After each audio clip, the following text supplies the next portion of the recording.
Assalamualaikum warahmatullahi wabarakatuh. Alhamdulillah. Alhamdulillahilladzi hadana lihada wa ma kunna liyahtadiya laula an hadanallah. Asyhadu an la ilaha illallah wahdahu la syarikalah wa asyhadu anna Muhammadan abduhu rasuluh. Allahumma salli ala Muhammad wa ala ali Muhammad, amma ba'd.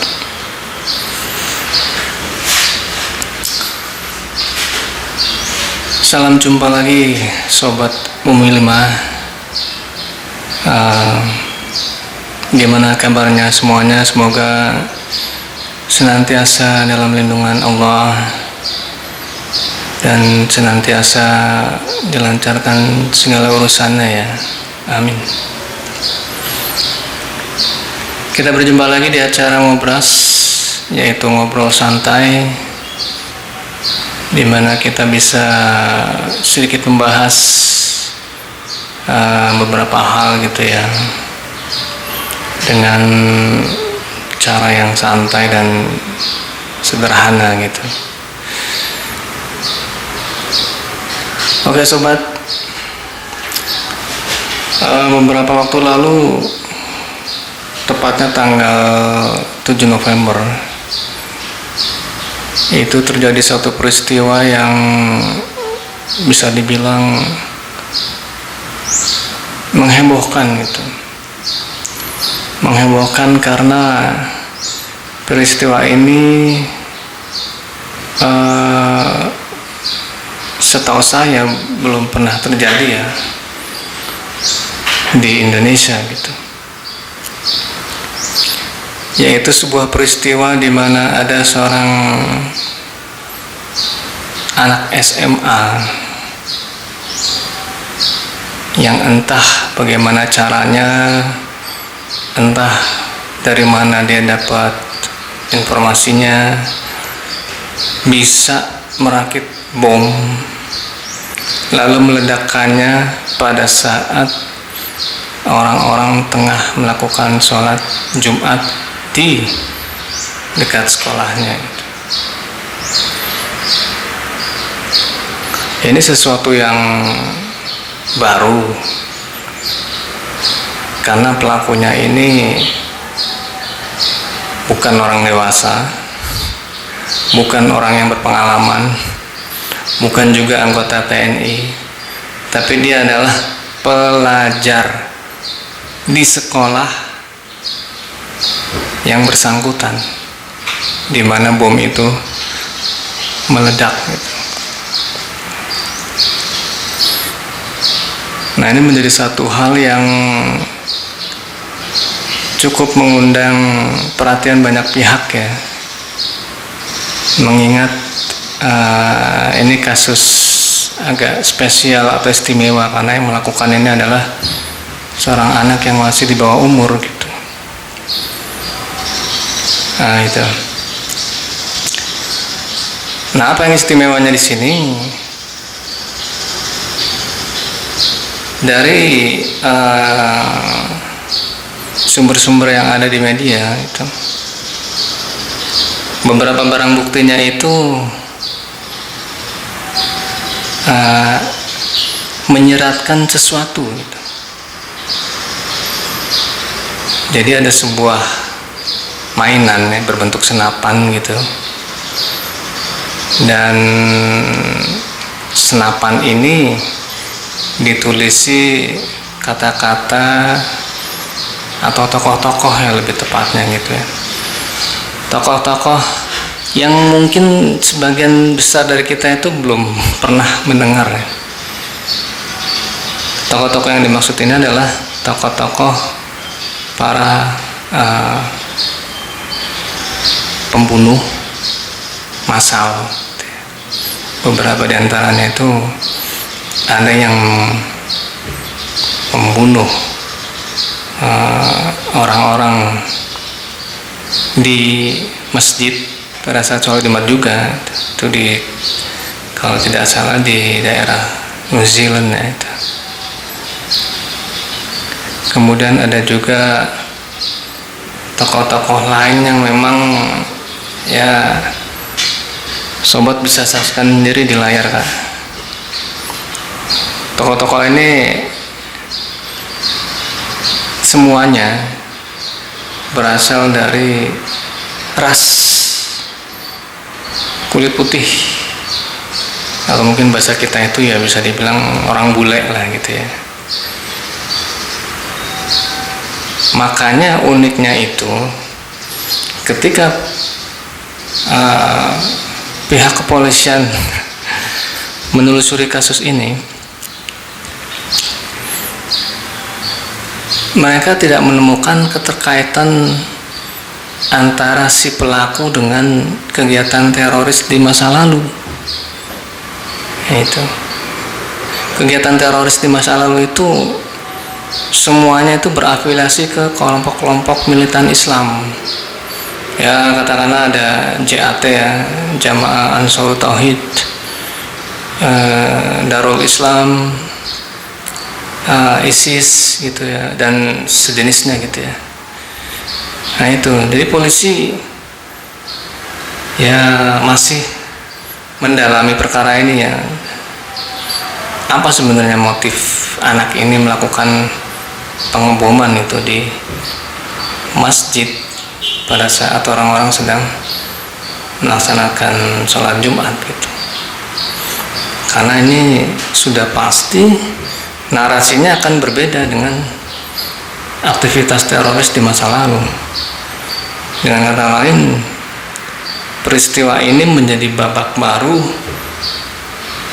kegiatan terorisme di Indonesia gitu. Babak baru. Karena tokoh-tokoh yang diidolakan oleh si anak ini memang bukan dari kalangan muslim gitu, semuanya orang-orang kulit putih dan non-Islam. Nah itu. Dan juga kasus ini sampai terdengar di beberapa ahli ya, katakan ahli psikologi gitu. Psikologi anak gitu. Dan mereka berkomentar ya sepertinya ini anak ini memang bermasalah di sekolahnya gitu. Bukan bermasalah secara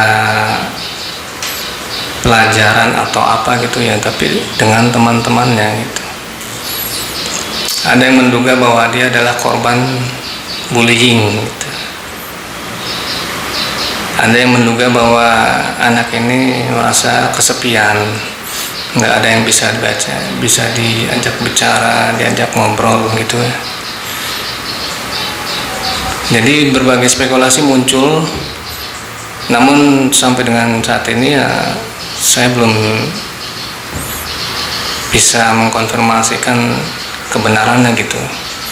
Apakah motif yang sebenarnya gitu. Tapi menurut pihak polisian ini bukan terorisme menurut pihak polisian, karena motifnya ini pribadi menurut mereka gitu. Nah, oke. Itu flashback dari peristiwa yang belum lama terjadi. Sekarang kita akan bahas siapa yang salah di sini. Jadi kalau kita melihat bahwa pelakunya ini adalah anak di bawah umur, ya, dia tidak berafiliasi dengan kelompok militan manapun, ya bisa memang ada kemungkinannya bahwa ini adalah motif pribadi. Tapi ya pertanyaan sekali lagi, apakah korban bullying sampai bisa berbuat setega itu? Jadi maksudnya alih-alih dia korban bullying, yang dia balas malah hampir semua orang, teman-temannya gitu, ibaratnya gitu ya. Kalau dalam satu masjid itu kan ada puluhan orang gitu. Ya rasanya juga nggak masuk akal juga sih. Kalau hanya satu atau beberapa teman kelasnya yang membuli dia, kenapa korbannya harus orang banyak gitu? Nah itu. Jadi bisa dibilang ya kasusnya cukup unik karena memang banyak ranah psikologi di sini, terutama psikologi anak ya. Nah gitu. Nah, perhatiannya karena ini anak di bawah umur, maka yang menjadi kuncinya adalah siapa lagi kalau bukan orang tuanya. Ini analisa yang sederhana aja ya, karena bagaimanapun sebelum dia berbuat itu di luar, apa yang sebenarnya terjadi di rumah gitu. Karena memang ya, maklum kita ketahui ya, dan udah menjadi rahasia umum, banyak keluarga-keluarga yang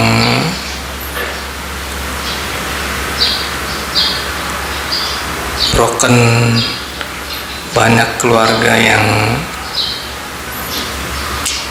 ibaratnya ya, rumah tangganya bermasalah, sehingga ujung-ujungnya ini anak yang menjadi korban. Nah ini, mereka mungkin akhirnya menjadi kurang kasih sayang, menjadi liar, menjadi nakal gitu kan. Nah itu karena pelakunya ini masih tinggal dengan orang tuanya, jadi dia tidak tinggal sendiri gitu, tidak ngekos, tidak tinggal di tempat lain, tapi masih tinggal dengan orang tuanya. Nah makanya ada apa dengan orang tuanya ini? Kok bisa si anak nggak ketahuan merakit itu? Nah itu di thumbnail YouTube mungkin sobat penasaran gitu, atau di judul YouTube-nya ya, mungkin sobat penasaran apa hubungannya nafkah dengan peristiwa ini gitu. Sobat sekalian ya, kalau kita bicara tentang keluarga ini,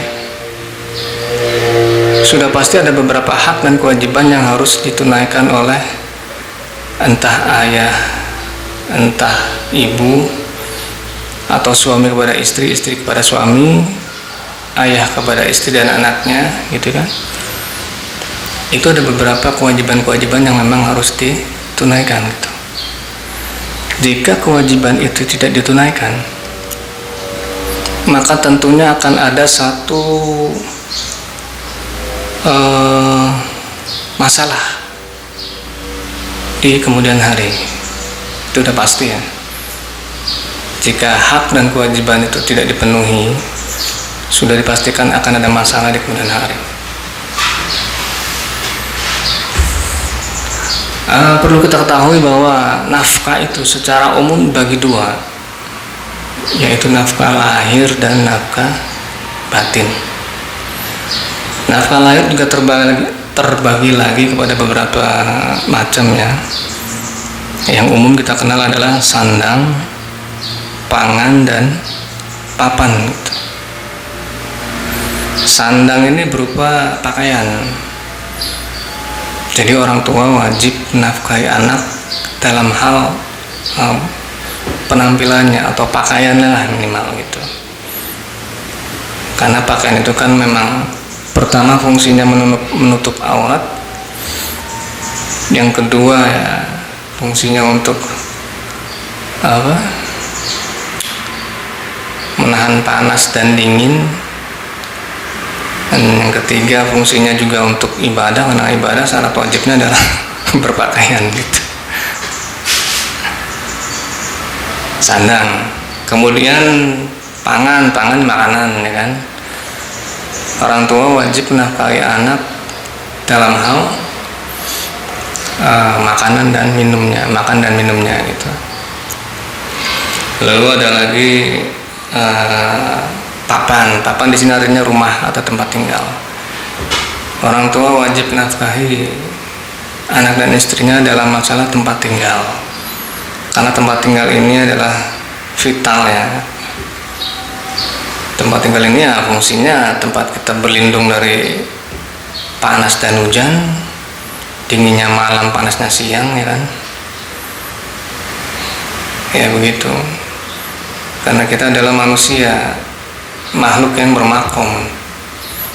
Kita bukan hewan yang bisa hidup nomaden gitu ya. Walaupun memang ada beberapa suku manusia ini yang hidupnya nomaden, tapi secara umum manusia itu adalah bermakom atau ada tempat tinggalnya gitu.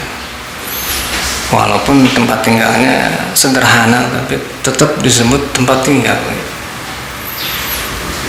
Nah itu nafkah secara lahiriah, dan itu memang harus dipenuhi gitu. Kemudian ada lagi nafkah batin atau batiniah. Nafkah batiniah ini juga terbagi lagi ke dalam beberapa aspek ya gitu. Yang pertama adalah masalah mental. Nafkah mental, apa ini maksudnya? Nafkah mental adalah seputar pembentukan karakter anak ya. Pembentukan karakter ya, bisa mengajarkan akhlaknya, adab, bagaimana berinteraksi dengan orang, ya kan. Terus mengajarkan nilai-nilai kedisiplinan, pokoknya segala hal yang sifatnya membentuk karakter anak ini gitu. Nah itu secara mentalnya, supaya anaknya ini tangguh ya, kuat menghadapi masalah gitu. Itu pembentukan karakter, dan itu nafkah mental. Kemudian ada lagi nafkah spiritual. Nafkah spiritual ini adalah nafkah berupa pemenuhan hak si anak dalam kaitannya dia sebagai seorang hamba dengan Sang Pencipta.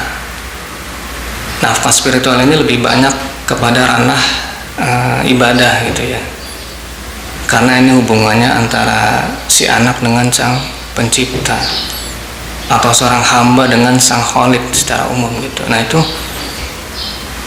orang tua juga wajib menafkahi secara spiritual. Contohnya apa? Misalkan mengajarkan sholat, ya kan, mengajarkan berpuasa, ya perintah-perintah dasar dalam agama lah gitu. Nah itu. Kemudian ada lagi nafkah ilmu. Nafkah ilmu ini adalah segala pengetahuan yang diperlukan bagi si anak untuk bekalnya nanti ketika masuk atau terjun ke masyarakat atau hidup sendiri. Nah, nafkah ilmu. Kebanyakan kalau nafkah ilmu memang orang tua nggak menyanggupi, makanya mereka menitipkan anaknya di lembaga pendidikan. Nah itu nafkah ilmu. Nah itu ada yang bersekolah di sekolah umum, ada sekolah yang berbasis agama gitu kan. Nah itu ilmu juga ilmu syariat dan juga ilmu dunia gitu. Ilmu syariat ya apa-apa yang harus diketahui oleh seorang anak ya, dalam hal dia berkehidupan secara umum, masalah muamalah, masalah dia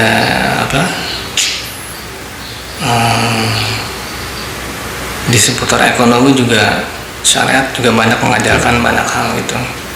Kemudian ada lagi mengajarkan tentang yaitu interaksi dengan orang ya. Nah di ilmu syariat itu dipelajari, di fikih ya terutama ya.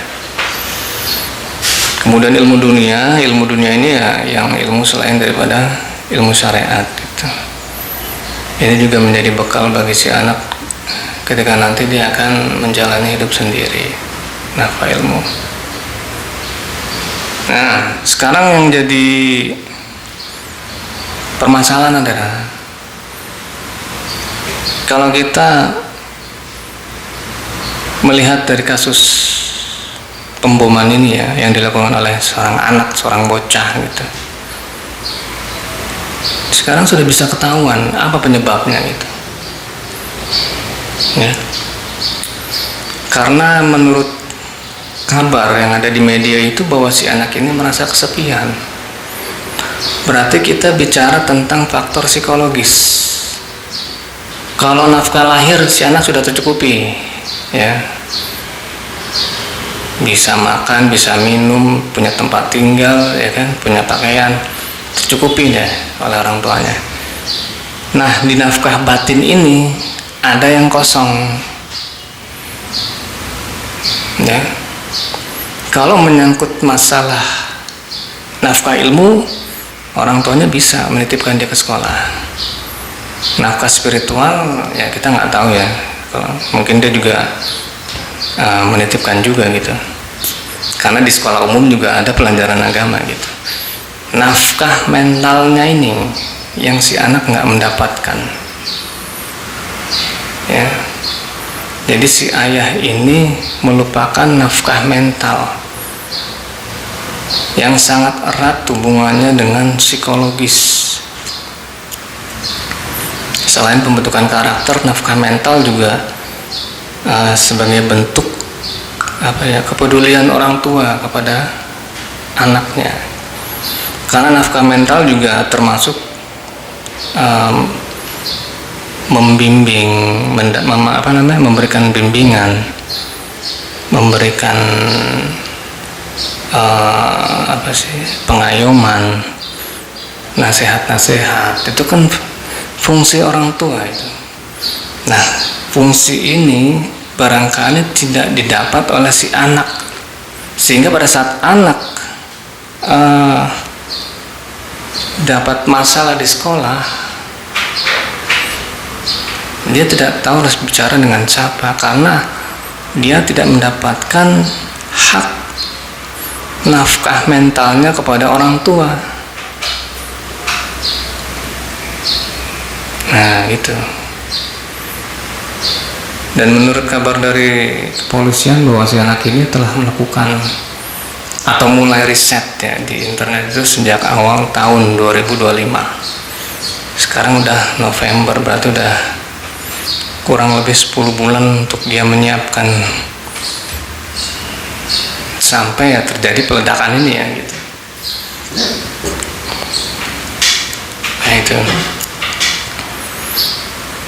Jadi kalau dikatakan siapa yang salah, ya kita udah bisa nebak.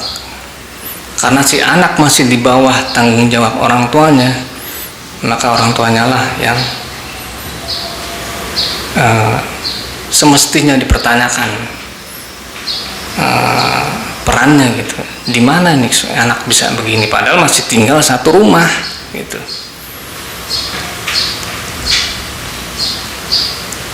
Makanya di dalam Al-Quran itu Allah tuh mengatakan, ya ayyuhalladzina amanu qu anfusakum wa ahlikum nara.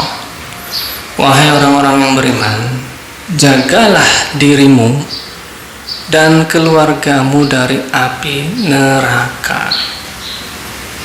Perintah itu.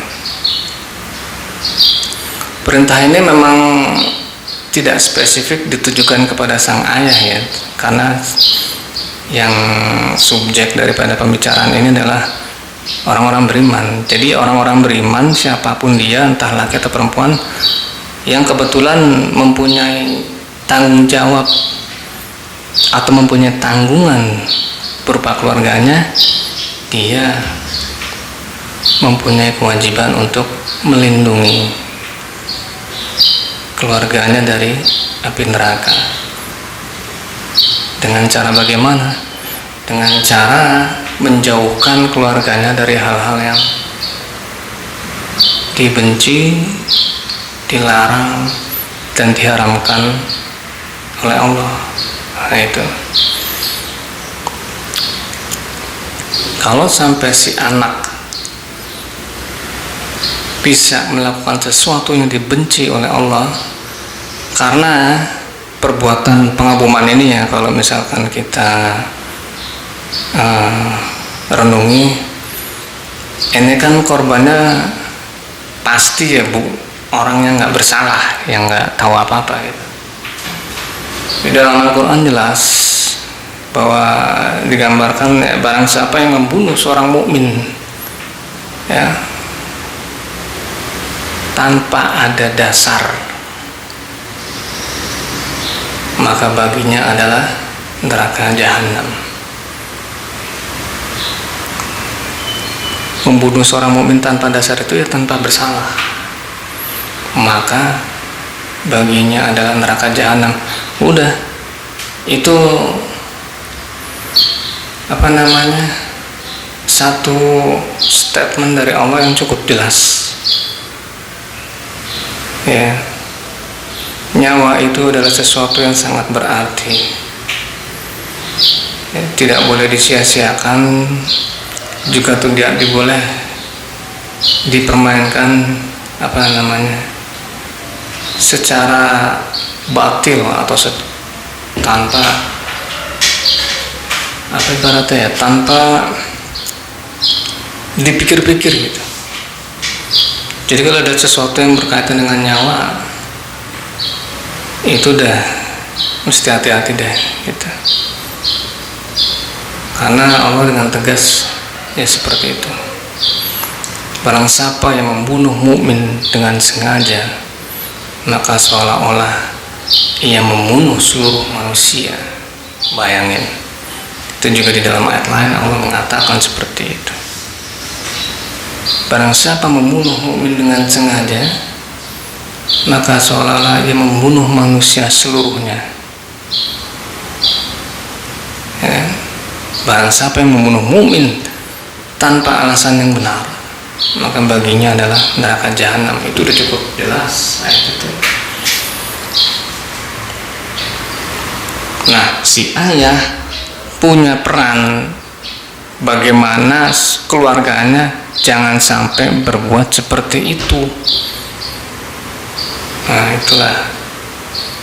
Kalau si anak bisa melakukan perbuatan pengeboman, berarti sama aja orang tua menggiring anaknya ke neraka. Nah, udah pasti logikanya adalah orang tua ini tidak menafkahi secara benar. Nah, itu udah bisa kita simpulkan gitu. Nah, makanya ini sesuatu yang unik tapi juga spesial gitu. Nah, dan juga hikmahnya ya, peristiwa ini walaupun ya tetap sesuatu yang nggak baik gitu ya. Terorisme itu adalah sesuatu yang tidak bisa dikaitkan dengan agama. Dulu soalnya kalau teroris itu selalu dikaitkan dengan ajaran Islam. Ya. Tapi sekarang realita membuktikan bahwa teroris itu bisa dilakoni siapa saja, terlepas dari agama apa aja. Gitu. Ya. Dan teroris yang katanya dari Islam ini juga sebenarnya dia sesat. Karena apa? Dia menafsirkan ayat tidak pada tempatnya gitu. Dia cuma mengambil sepotong-sepotong ayat kemudian ditafsirkan seenak jidatnya sendiri. Nah, itu. Kemudian dipaksakan kepada orang-orang yang memang bukan tujuannya untuk diperlakukan seperti itu. Nah ini, jadi penyimpangan dari penafsiran ayat Quran ini yang terjadi pada teroris masa lalu gitu. Ya sesat dan juga bisa menyesatkan orang lain, alias orang-orang yang diindoktrinasi gitu. Karena korban daripada orang-orang yang melakukan pemboman ini ya hasil dari indoktrinasi, alias didoktrin otaknya. Didoktrin nggak lain, nggak ada, kita udah bisa ngebaca bahwa ini doktrin. Doktrin itu sifatnya memaksa orang melakukan sesuatu tanpa disuruh untuk menilai baik dan buruknya. Itu doktrin. Anak ini juga disinyalir kena doktrin juga, karena di sebagian tulisan itu memang tertera satu tokoh kulit putih. Jadi tokoh ini mempropagandakan supremasi kulit putih. Jadi kulit putih itu harus menjadi ras paling unggul di antara ras seluruh bangsa gitu. Tapi saya nggak tahu kenapa ini bocah tertarik dengan ideologi ini gitu. Nggak ngerti juga gitu. Apa dia cuma korban indoktrinasi? Makanya tadi saya bilang bisa juga dia korban indoktrinasi juga bisa. Karena kalau hanya sekedar bullying, banyak orang menilai yang nggak mungkin sampai berbuat setega itu. Ya wallahu alam bisawab ya. Karena sampai saya bikin video ini ya, si anaknya masih hidup. Dia jadi korban juga, korban ledakan, tapi masih hidup. Tapi belum bisa dimintai keterangannya gitu, karena masih dirawat gitu ya. Oke sobat, ya mungkin itu cerita singkat ya tentang apa yang terjadi baru-baru ini, yang viral. Ini sesuatu yang baru dan menjadi perhatian banyak orang juga ya, terutama generasi muda ini yang dikhawatirkan ini kan, yang mudah tercuci otaknya gitu. Ya mudah-mudahan ada manfaatnya ya. Yang benar datangnya dari Allah dan salah datangnya dari saya. Kita tutup sampai di sini. Subhanakallahumma wa bihamdika asyhadu an la ilaha illa anta astaghfiruka wa atubu ilaik. Wassalamualaikum warahmatullahi wabarakatuh.